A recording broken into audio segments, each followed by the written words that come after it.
Hello दोस्तों, देखिए ये मेरा एक सैमसंग का आउटडोर है। ये बहुत ही पुराना हो गया है और इसके नीचे में जो देखिए इसके नीचे में जो इधर इधर इधर ये जो रबर होता है ये बहुत ही हार्ड हो गया है, मतलब लोहे जैसा हार्ड हो गया है, बिल्कुल लोहा हो गया है। तो इसलिए मैंने इसके अंदर जो रबर बुश है वो चेंज कर दिया। और ये वाला जो रबर बुश है ये एक्चुअली में आपको जो मारुति कार होता है, मारुति कार के पीछे में जो लिब होते हैं इसके अंदर आपको मिल जाएंगे।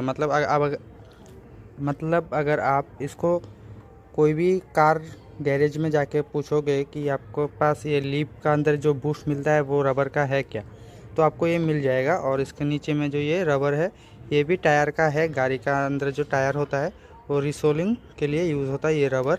तो मैंने इसको काट के